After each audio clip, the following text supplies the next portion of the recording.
think you're. I'm so nervous. The recent tragedy of Kobe Bryant's death puts into perspective what it means to be human, what it means to truly live. He was an NBA legend and two-time gold medalist. He was a philanthropist, a musician, an entertainer, and a polyglot too, as he was fluent in both Italian and Spanish. He even learned some Bosnian just to trash talk his rival. Oh, and he learned to play classical piano just to impress his wife. In short, he epitomized the modern version of a Renaissance man. He wasn't just a basketball player. He was so much more.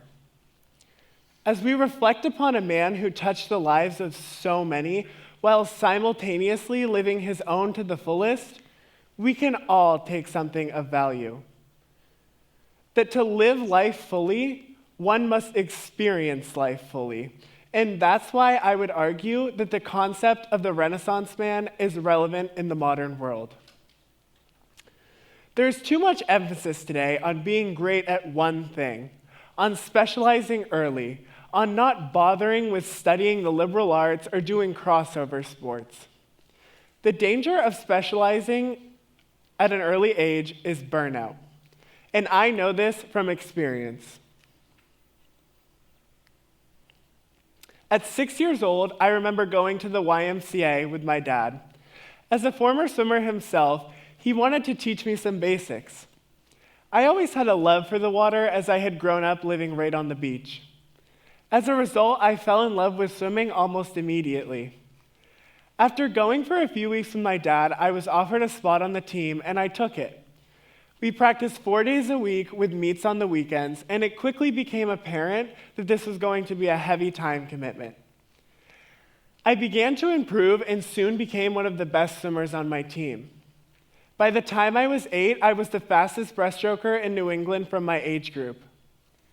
Meanwhile, my participation in my other sports, such as soccer, basketball, and baseball, all floundered. My poor hand-eye coordination made it obvious that I was more tailored to swimming than other sports. Consequently, I switched to a more competitive team, and by 12, I narrowed myself to swimming only. At first, I swam for fun, but after a while, it just became another thing that I had to do. After switching teams again, I started to practice every morning at 5:15, which meant I had to get up every day at 4:30 a.m. Coupled with school, evening practice, and homework, my life became solely centered around swimming, and I became physically and mentally exhausted. I was so consumed, so narrowly focused and one-sided, that I lost my love for the sport that had once been the biggest piece of my life. So I quit. My entire life's devotion to that point out the window, leaving me high and dry. Since I had focused on swimming for so long, my proficiency in virtually every other sport was now well below the average. I stayed up at night wishing that I had diversified, wishing that I hadn't closed myself off to only one thing. Specialized schools and club sports have contributed to this epidemic of burnout, as they require kids to focus all of their energy on one thing, leaving no time for anything else. But I would argue that children are more likely to succeed at something if that something isn't just their sole focus. Just like you certainly wouldn't invest in just one stock, you shouldn't put all of your eggs in one educational basket. Why be great at one thing when you can be good at many other things? The practice by which kids can diversify their life is through a process known as micromastery. You may have heard of the rule that it takes 10,000 hours to master any given task. But doesn't that sound boring? By doing multiple completely different tasks, you can gain a greater ability to succeed based on a wider range of experience. This phenomenon is called micromastery. What does that mean exactly? By selecting smaller aspects of a larger skill across a variety of disciplines, productivity and creativity is promoted.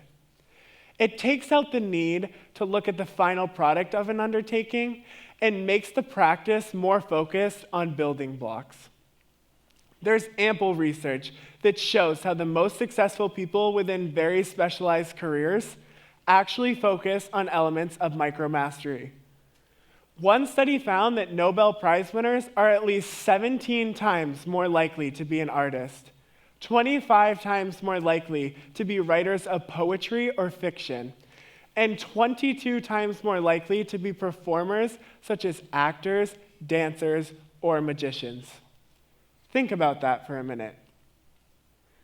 Some of the most highly specialized and intelligent scientists, economists, and other academics all find time for hobbies and a set of skills that has little or absolutely nothing to do with their chosen career. This may remind you of Leonardo da Vinci, who brings to mind the concept of a Renaissance man. He was both an artist and a scientist, a mathematician and an astronomer. He reached new levels of genius and did so through a largely diverse skill set. He is referred to in an academic sense as a polymath, a person of wide-ranging knowledge or learning. Polymathy is a method of providing a gateway to start exploring a new field with the goal of gaining knowledge and confidence in a variety of skills. One approach to achieving success in micromastery can be found through what's known as the Pareto principle. The Pareto principle is often referred to as the 80-20 rule. This principle encourages newcomers or beginners to break down what you're trying to learn into small, easily learned pieces. You want to focus on 20% of these units that will make you 80% competent. One real-world example of the Pareto principle can be found through the computer giant Microsoft. Microsoft found that by fixing 20% of the most reported bugs, 80% of the related errors and crashes will be eliminated. Many get so focused on fixing all problems all of the time that we don't take a moment to step back and focus on making smaller changes that can have a greater impact. But I can tell you that it's never too late to make a change. There are always other options. And if you don't like how your table is set, flip it over and start fresh. This is how I developed a more diversified skill set after I quit swimming. I started crew and established a plan to keep me from getting burnt out. I became class president at my old school. I took an active role in several clubs. I started to do more community service. I got a job over the summer. And most importantly, I allowed myself to have a social life. As a person, I found a healthy balance, and as a result, I prospered. I think specializing too soon is planning your own obsolescence in the context of a global economy that is changing so rapidly. I think it's better to be a jack of all trades and a master of none if it means being adaptable with a more diverse set of skills. We can't see into the future, but we can be better prepared for it by appreciating and applying what the past has already proven to be true. Micromastery shows us that spending 10,000 hours on one task is not necessarily the road to happiness. Spending 1 hour on 10,000 tasks is a much better use of your time and can lead you to achievement in ways you never expected possible. Thank you.